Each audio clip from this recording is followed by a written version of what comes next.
This collage tutorial is just as fun as it is easy. We're going to be using images from magazines. You could also use newspapers, catalogs, or you can do this online if you have Photoshop. The most iconic image of Surrealism is Salvador Dali's painting The Persistence of Memory.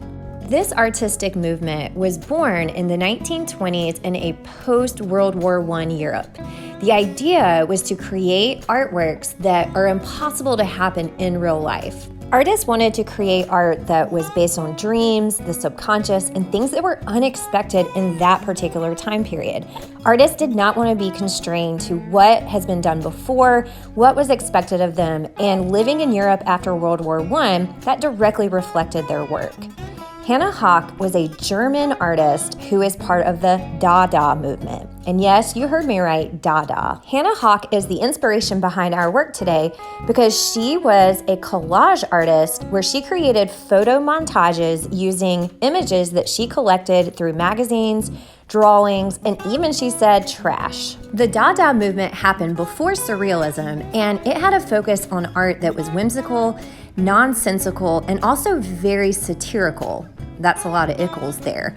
But it was based on a negative reaction to the horrors of World War I. That is the shortest glimpse of Surrealism and Dadaism. So I encourage you to give it a goog, look it up on Google, because there are some amazing facts about this movement.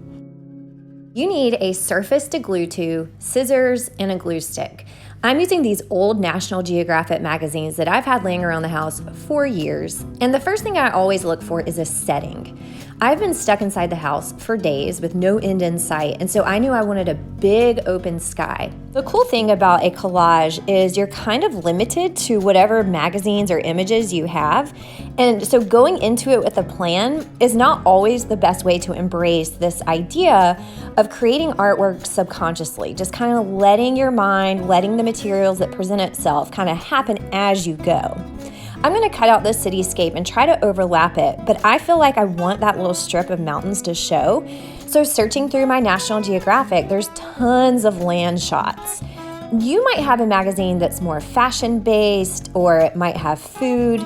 And so although I'm doing a big landscape, imagine if you did this like Hannah Hoch did, just to a person's body or face. Or if you have a food magazine, can you imagine having a dinner setting of like a crazy plate of food? Really, the options are endless. Searching through my National Geographic, I found this adorable little drawing of what looks like to me an Italian village on a hill. And I love the idea of having this little town kind of up on a hill overlooking the city below. This is also the first time I break out of what could actually happen, because the sky, the mountains, the town, that all actually looks pretty real.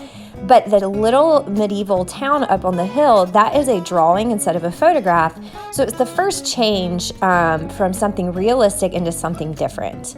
Now I need to add more details, and I'm thinking of adding a person, an animal, or the subject of the painting. So right now I've just been focusing on the setting, like where is this taking place? And now I'm looking for a character, a person to add to my collage. Okay, when I saw those horses, I loved them. I really love how they're running in that one direction, and I thought that would be a great element to add right in front of my town.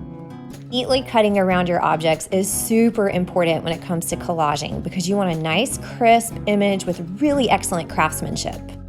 I stumbled upon this Canadian Mountie in my National Geographic, and I thought he had the perfect pop of red. And I also saw this hot air balloon, which made me think, oh yeah, in Italy they have these hot air balloon festivals, and I thought that'd be a great pop of color to my Italian town. And now I just need to figure out what to do with my red-coated Canadian. He could go in the front, and I feel like he's going to end up being the subject of this artwork. Although the horses are a nice touch, he's kind of the largest shape, and so I need to figure out where to put him. Now, since he's so big, if this were a for real, realistic artwork, he would need to be in the very front.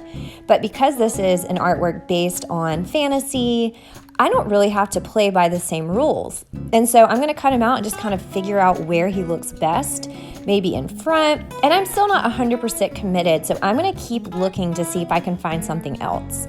I found this butterfly, which I kind of like the idea of having it in the sky. And then look, oh my gosh, I've stumbled upon a whole bunch of snake stuff, which totally grossed me out. But I found this really cool close-up of a snake with its mouth open. See things that I like, I cut them out and just set them to the side. And although I'm not fully committed to everything, I love my background. The sky is perfect. Somehow I created like realistic depth to work with. So I'm going to use my glue stick and I'm going to glue down my background so that I can kind of move forward. All you need is just a little bit of glue. And don't worry, this glue, although it looks purple, it definitely dries clear.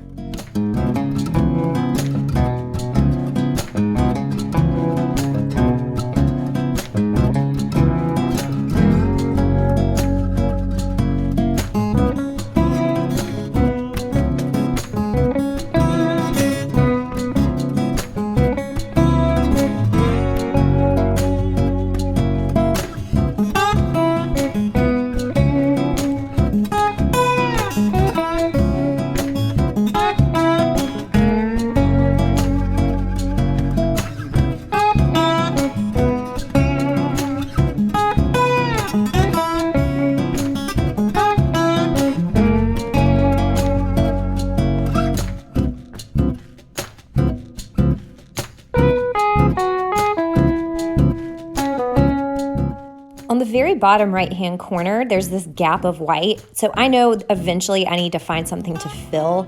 But for now, I'm just going to glue down everything else because I know I'm happy with those pieces. Now it's time to make some decisions about what this collage is all about. I'm still playing around with this Mountie, and I feel like maybe he could stand on the top of this building.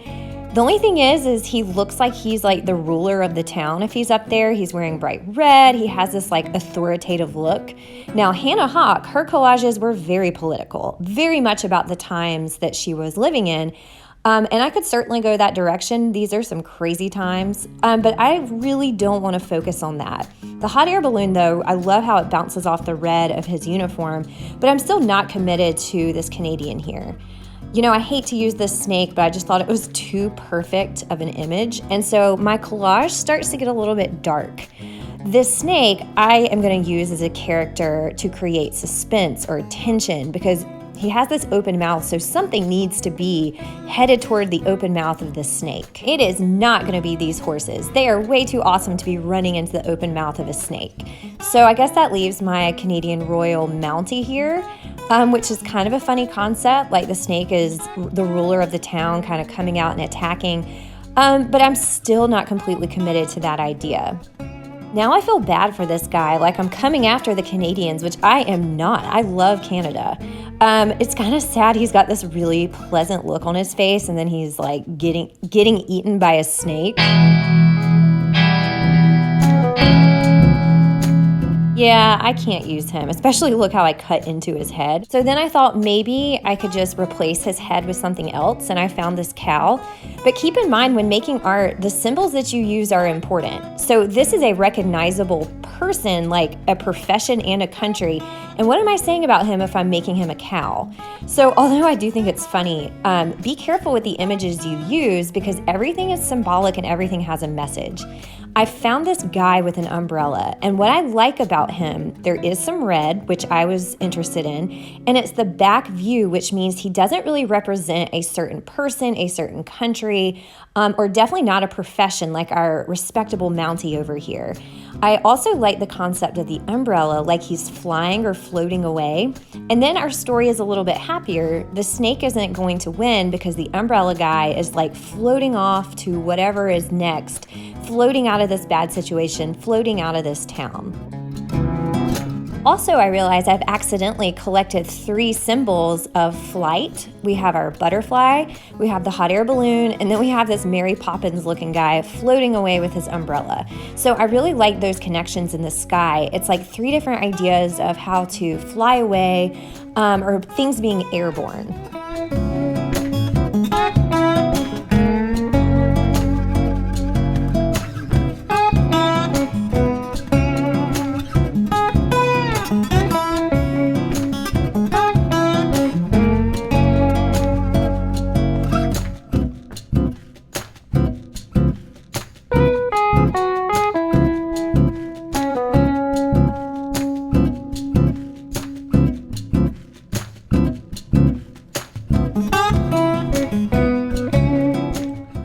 Organizing the composition or arrangement of these pieces is challenging.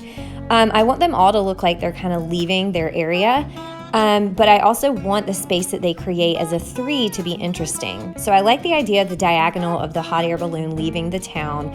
I like the idea of a slightly less diagonal leaning in towards the hot air balloon with the man from the snake. And I like how easy it looks. It's like he's just like hovering or lifting off.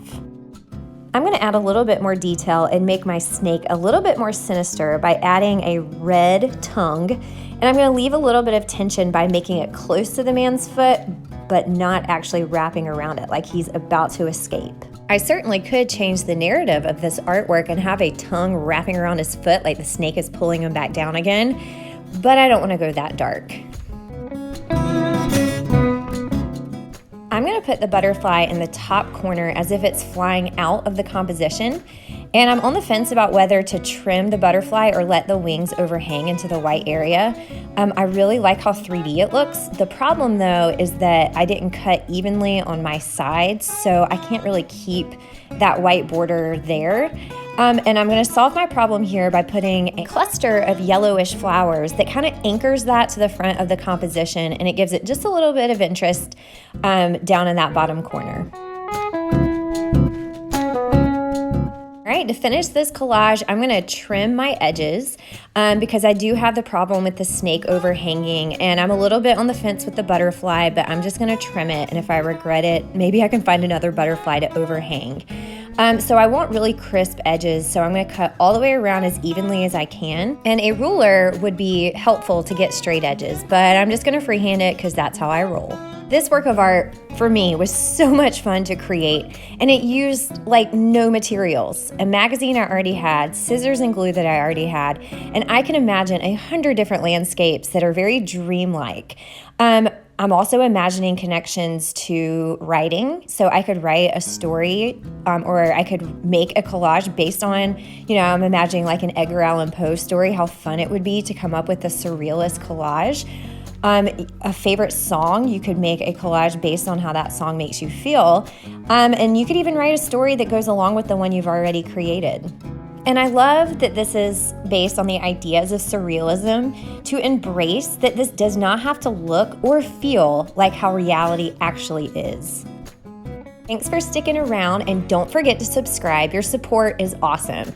And check out my website, thatartteacher.com, for long format posts and lesson plans about what you see on my YouTube channel.